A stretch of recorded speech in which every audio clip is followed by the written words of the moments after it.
नमोस्तु आचार्य श्री। ऊषा जैन टीकमगढ़ से आपके श्री चरणों में अपनी शंका रख रही हैं। हे गुरुदेव, क्या आत्मा कर्म के आवरण से ढक सकती है क्या? अगर हाँ तो कैसे ढकेगी? कृपया मेरी शंका का समाधान करें। नमोस्तु आचार्य श्री। आत्मा कर्म के आवरण से ढक सकती है, ढकी ही हुई है। अनादिकाल से जो संसार में आत्मा भटक रही है वो कर्म के आवरण से ढकी हुई है। हमारा देखो ज्ञान गुण हैं, वो ज्ञानावरणी कर्म से आवृत है। दर्शनावरणी कर्म से हमारा दर्शन गुण आवृत है। मोहनी कर्म से आत्मा दूषित है, अंतराय आदि कर्मों के माध्यम से भी। तो सारे कर्म मिलकर के आत्मा को जकड़ रखा है, बांध रखा है। और ये इसमें गलती जो है वो आत्मा की ही है।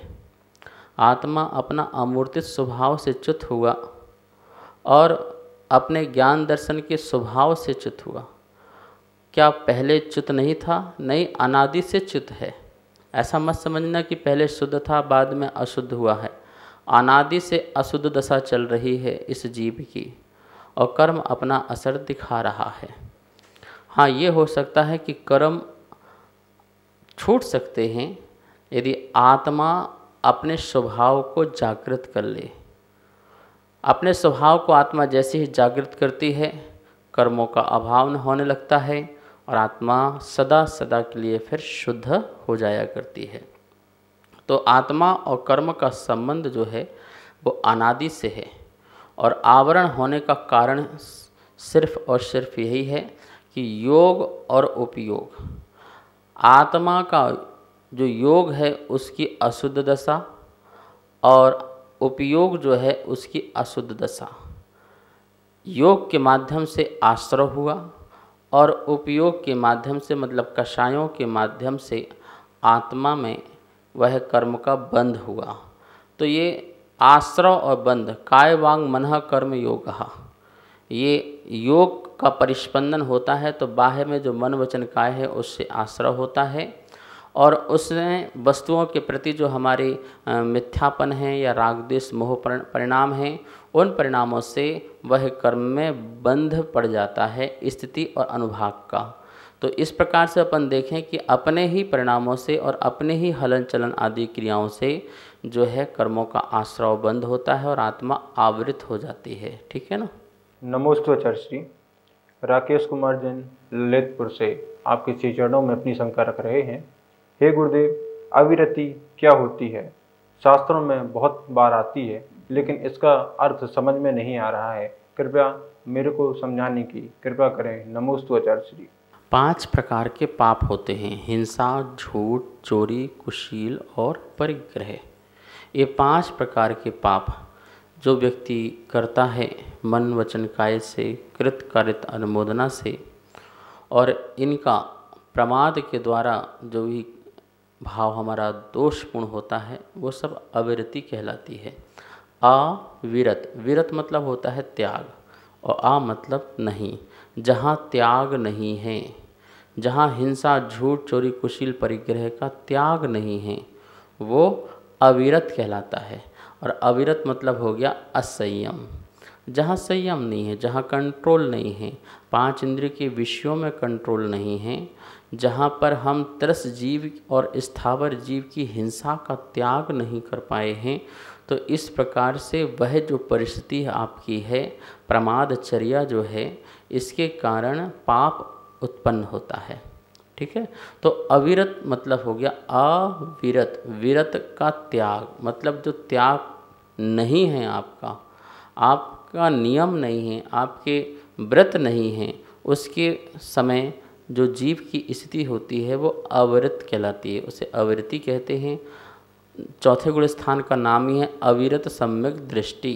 सम्यक दृष्टि तो है, सिद्धांत तो उसको है कि हाँ ये सब गलत है, ये नहीं होना चाहिए और ये सब चीज़ें मोक्ष मार्ग के लिए बाधक तत्व हैं, लेकिन अभी इंद्रियों में आसक्त है, वह विषयों में आसक्त है। ऐसा जीव कांड में परिभाषा मिलती है कि वो त्रस हिंसा का, स्थावर हिंसा का त्याग नहीं कर पाया क्योंकि वो अभी जो है विषयों में आसक्त है, इंद्रियों में आसक्त है, लेकिन श्रद्धान उसका पूरा है कि तत्व के प्रति, आत्मा के प्रति, शरीर के प्रति, परमात्मा के प्रति, वस्तु स्वरूप के प्रति, पर वो अभी अनुभूति में प्रकट नहीं हुआ, इस कारण अविरत है वो। ठीक है, तो ये अविरत का अर्थ कहलाता है।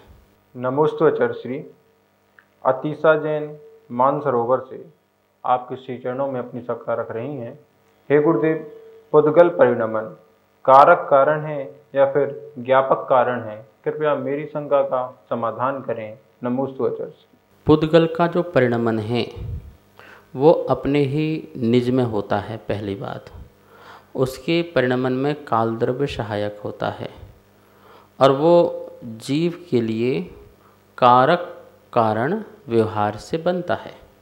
शरीर का निर्माण होना है, कर्म आदि का होना, ये संसार की सृष्टि की जो रचनाएं हैं, ये सब जो है किस में है, किसके परिणमन से होता है? पुद्गल के परिणमन से होता है। तो पुद्गल का जो परिणमन है व्यवहार से कारक कारण है जगत का, जीव का। ठीक है ना, निश्चय से वो कारक कारण नहीं है, निश्चय से तो वो अपने परिणमन का कारक है। वो प्रति समय अपने में ही परिणमन कर रहा है, उत्पाद वय ध्रुव अपने में ही उसका हो रहा है, प्रत्येक पुद्गल परमाणु में हो रहा है। अब आया कि वो ज्ञापक कारक है कि नहीं है, तो जीव के लिए वो ज्ञापक कारक हो सकता है कि जीव जो है उस पुद्गल परमाणु को जानता है और जानने में वह कारक बनता है। ठीक है ना, उसको वो राग रूप से जान सकता है, द्वेष से भी या वीतराग भाव से भी।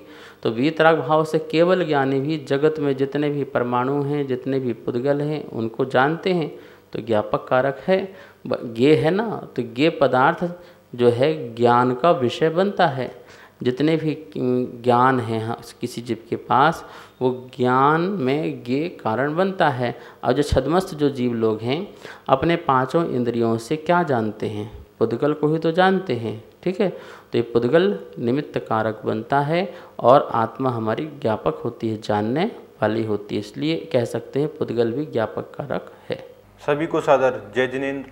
पूज्य गुरुदेव के मुखारविंद से आप सभी की शंकाओं का नित्य समाधान आगम के अनुसार किया जा रहा है और ये इसका प्रसारण आदिनाथ टीवी चैनल के माध्यम से हो रहा है।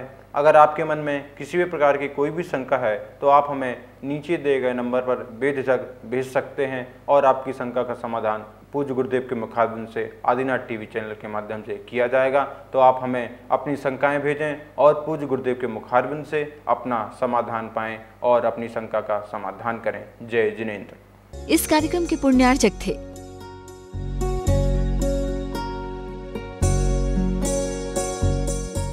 इस कार्यक्रम के पुण्यार्चक थे श्री खंडेलवाल दिगंबर जैन मंदिर, राजा बाजार, कनॉट प्लेस, नई दिल्ली एवं श्री खंडेलवाल दिगंबर जैन मंदिर, वैदवाड़ा, दिल्ली के अंतर्गत खंडेलवाल दिगंबर जैन पंचायत, दिल्ली। जिनेंद्र जैन नरपतिया अध्यक्ष, धीरज जैन कासलीवाल महामंत्री, विजय लोहाड़िया विक्की उपाध्यक्ष, गौरव पाटोदी मंत्री, विनोद पांड्या कोषाध्यक्ष।